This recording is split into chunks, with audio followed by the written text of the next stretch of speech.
we began to call General Washington His Excellency from very early on in the war. When I first met His Excellency, I was a captain of artillery in New York, and we didn't go to war. The war came to us.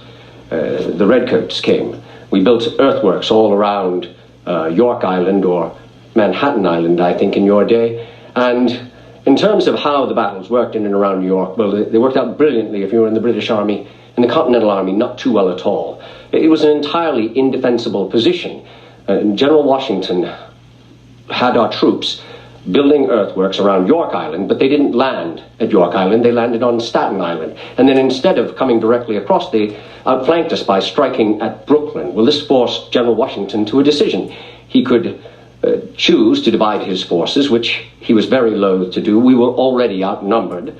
Or he could give up the entirety of Long Island, something he was also very loath to do. But he made a decision to not give up Long Island without a fight. So he divided his forces, sent troops to Brooklyn. General Howe was able to get troops up around our men and pushed our men back up on Brooklyn Heights and stood poised to annihilate our forces there. General Howe, Commander-in-Chief of the British Army, had fought actions at night previously, and it hadn't worked out rather well. So he said, we'll finish them off in the morning. Well, General Washington was able to ferry 9,000 men over the East River under cover of darkness without alerting a redcoat sentry. No mean feat, I can tell you, leaving those men free to fight another day. Of course, ultimately they did cross to York Island. They forced us to retreat. We retreated the length of New Jersey. Now, retreating is a dismal business at best, but there is no more dismal place to retreat through than New Jersey. We retreated across New Jersey into Pennsylvania. On December 25th of that year, we recrossed the Delaware and surprised Colonel Rahl at his Hessians at Trenton. Now, a few days later, General Lord Cornwallis sought to entrap us in Trenton, and they came after us. Our men retreating across the bridge, the single bridge across the river there, and the last man across that bridge was General Washington. General Washington, in those days, had two horses. Well, he has quite a few horses, actually, but his favorites are Nelson, given to him by Governor Nelson, and Old Blue.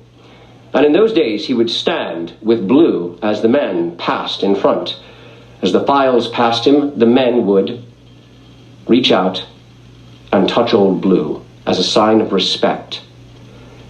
Something horses don't normally bear, but I think Old Blue knew that this was a mark of respect for his master.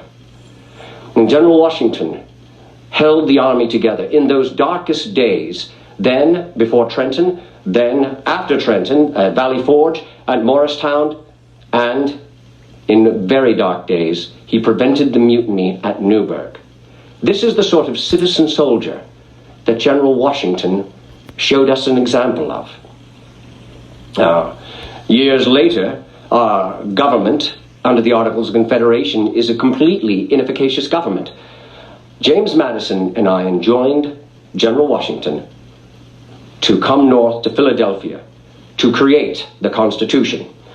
General Washington was so famous in those days that he lent an authority to the convention in Philadelphia by his mere presence. You see, we actually hadn't been sent to Philadelphia to create a new government, but only to amend the Articles of Confederation. I'm very often asked my opinion of the Constitution, and I will tell you, I never expect to see perfect work from imperfect man. And there wasn't a man jack of us who was completely satisfied when we left that September day of 1787. But we all knew we could trust the man who would become our first chief magistrate or president, because that man would be General Washington. Now, our fledgling federal government in those days faced serious danger.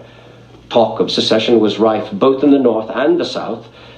Tensions over a weakened economy and the permanent placement of the capital was dividing the nation. In those days, I encountered Jefferson. And Jefferson and I disagree on almost everything you can imagine, save one thing.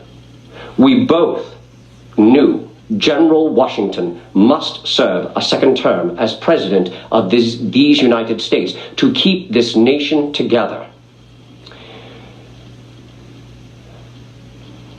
During the war, General Washington asked me to become one of his aides-de-camp. An aide-de-camp is a sort of military secretary, if you will. The duties of an aide-de-camp are many and varied. They include the interrogation of spies, very infrequently acting in the general's name, but more often than not, it is the day-to-day administration of the army.